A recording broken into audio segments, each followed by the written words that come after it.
नमस्ते दोस्तों, स्वागत करते हैं आपका एक नए एपिसोड में। दोस्तों, एक पुरानी कहावत है कि अगर किसी जहाज को कितने भी सामर्थ्य के साथ अगर गलत दिशा में खींची जाए तो वो अपने लक्ष्य पे नहीं पहुंच पाती। तो इसलिए सफलता के लिए सही मार्गदर्शन और टेक्निक का होना जरूरी है। और इसी बात को सीखा था हमने अपने ग्रंथ महाभारत में, जहां श्री कृष्ण ने अपनी स्ट्रेटजीज के थ्रू पांडवों की छोटी सेना से कौरवों की विशाल सेना को हराया था। तो आप ये जरूर सोचते होंगे कि आज के करंट एनवायरनमेंट में बिजनेस स्ट्रेटजीज कौन कौन सी फेमस हैं, और इसी बात को शेयर करती है हमारी आज की किताब स्ट्रेटजीज फॉर ग्रोथ, जो कि IIM अहमदाबाद से पब्लिश है, जिसे लिखा है अतानु घोष ने, जो कि IIM अहमदाबाद से संबंधित है और एक एजुकेटर है। पहली strategy, market penetration. Market penetration वो स्ट्रेटजी होती है जहां पे कंपनी अपने एग्जिस्टिंग प्रोडक्ट को किसी एग्जिस्टिंग मार्केट में ग्रो करनी चाहे तो इस वक्त मार्केट पेनिट्रेशन स्ट्रेटजी अपनाई जाती है, जो कि डिपेंड करता है मार्केट फोर्सेस पे, जो है market size, market growth rate and buyer power. साथ ही साथ कॉम्पिटिटर्स पे भी ये चीजें डिपेंड करती है, जैसे price rivalry, ease of entry and substitutes availability and access to customer familiarity, channel access and sales force capability। इस बात को समझने की कोशिश करते हैं इन एग्जाम्पल से, जैसे जिलेट के इस एड में जहां पे उन्होंने एक ब्लू रंग की स्ट्रिप ऐड करके कस्टमर को इंडिकेट करना शुरू किया कि अब आपके ब्लेड चेंज करने का समय आ गया है। जब ये कलर फेड होता है मतलब ब्लेड चेंज करने का समय आ गया है। सो इस तरीके से उन्होंने अपने कंजम्पशन पैटर्न को इनहैंस किया। वहीं दूसरी ओर मैगी ने अपने मार्केट को पेनिट्रेट करने के लिए और हेल्थ सेक्टर में एंट्री करने के लिए आटा नूडल्स ऐड किया। वहीं लेजर होटल्स, जिन्होंने उत्तराखंड के मार्केट में ही अलग अलग डायमेंशंस को एक्सप्लोर करके ग्रो किया। इस तरह से कंपनीज अपने प्रोडक्ट में थोड़ी सी फेरबदल करके मार्केट को पेनिट्रेट करते हैं, वो चाहे प्राइस के फॉर्मेट में या फिर एक्सेसिबिलिटी या फिर अफोर्डेबिलिटी के फॉर्मेट में। दूसरी स्ट्रेटजी है जियोग्राफिकल पेनिट्रेशन। जब कंपनी अपने किसी डिफाइंड एरिया के मार्केट से बाहर निकल के दूसरे मार्केट में एक्सप्लोर होती है तो इसे कहते हैं geographical penetration. For example Nike या फिर केलॉग या फिर स्टारबक्स, ये कंपनीज अपने वेस्टर्न कंट्री से बाहर निकल के इंडिया में अपने आप को सेटअप किया, और इसे सेटअप करने के मोड्स होते हैं एक्सपोर्ट, जॉइंट वेंचर या फिर सब्सिडरी। तीसरी strategy, new product with new market scope. दोस्तों, आपने रिसेंटली ये न्यूज तो सुनी होगी जहां पे मेक माई ट्रिप, जो कि ऑनलाइन ट्रैवल एजेंट है, उसने अपने आप को एक ऐसी कंपनी में स्टैब्लिश भी करने का डिसीजन लिया जिसमें वो 5 स्टार होटल के फूड्स को भी डिलीवर करेंगे। तो ऐसे किसी अपने न्यू प्रोडक्ट को लॉन्च करना, डिफाइन करना, इस स्ट्रैटेजी को कहते हैं न्यू प्रोडक्ट डेफिनेशन। और इसके लिए कंपनीज फॉलो करती है लोअर प्राइसेस या फिर image that the brand carries, greater dependability, better product features for the same price at the competition.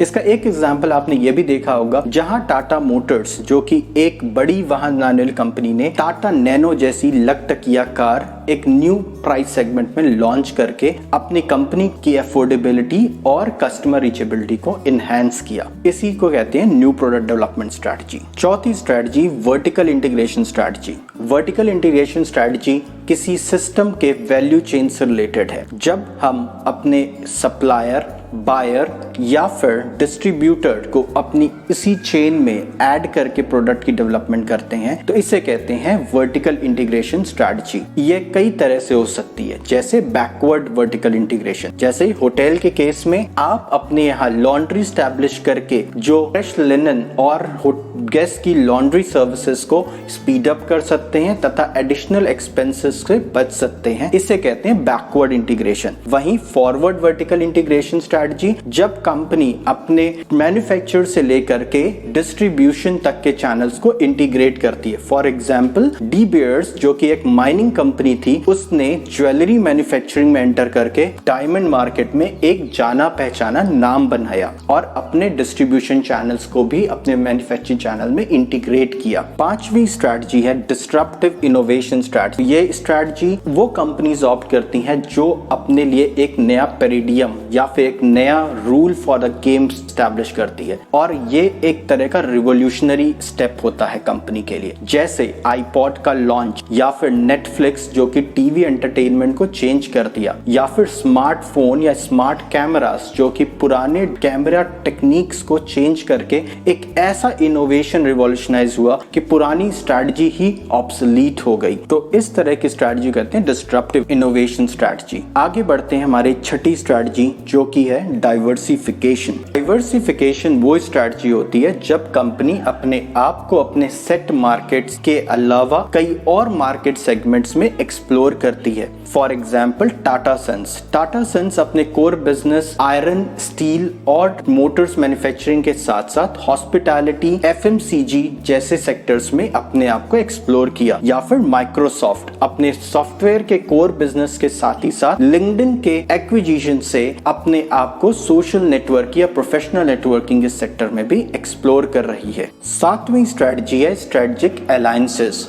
जब कोई दो कंपनीज किसी पर्टिकुलर बिजनेस ऑब्जेक्टिव की वजह से हाथ मिलाती हैं और एक नई ऑर्गेनाइजेशन फॉर्म करती है तो इसे कहते हैं स्ट्रेटेजिक अलायंसेस। जैसे इंडिया में स्टारबक्स का आना जो कि एक टाटा का वेंचर था, या फिर आईसीआईसीआई प्रूडेंशियल जो कि आईसीआईसीआई बैंक एंड प्रूडेंशियल का फॉर्मेशन से एक इंश्योरेंस कंपनी के रूप में फॉर्म हुई, इसे कहते हैं स्ट्रेटेजिक अलायंसेस। आठवीं स्ट्रेटजी है मर्जर एंड एक्विजिशन। मर्जर जब कोई दो बड़ी कंपनियां मिल करके एक बड़ी कंपनी फॉर्म करती है, इसे कहते हैं मर्जर। और एक्विजिशन जब एक बड़ी कंपनी किसी छोटी कंपनी को अपने अंदर मिला लेती है तो इसे कहते हैं एक्विजिशन। नौवीं स्ट्रेटजी है turn around management strategy.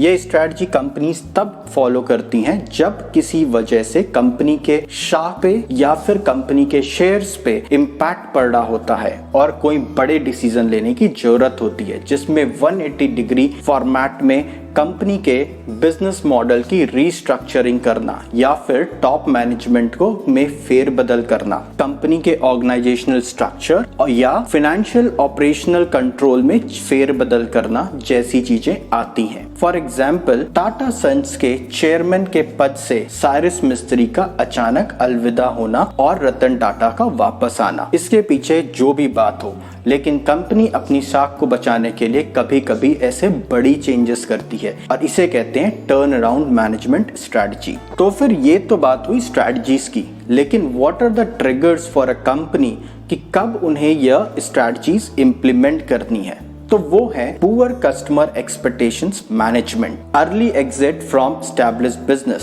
Static nature of organisational capabilities या फिर लिगेसी ऑफ ओल्ड लीडरशिप और कैपिटल क्रंच। ये सारे सिम्टम्स होते हैं सही स्ट्रेटजीज इंप्लीमेंट करने के लिए और यही होता है उस बिजनेस का टर्निंग पॉइंट। तो आप भी अपने फेवरेट स्ट्रेटजी को कमेंट बॉक्स में शेयर करें तथा हमारे चैनल ज्ञान ट्री को लाइक एंड सब्सक्राइब करें। मिलेंगे आपसे अगले एपिसोड में, तब तक के लिए धन्यवाद।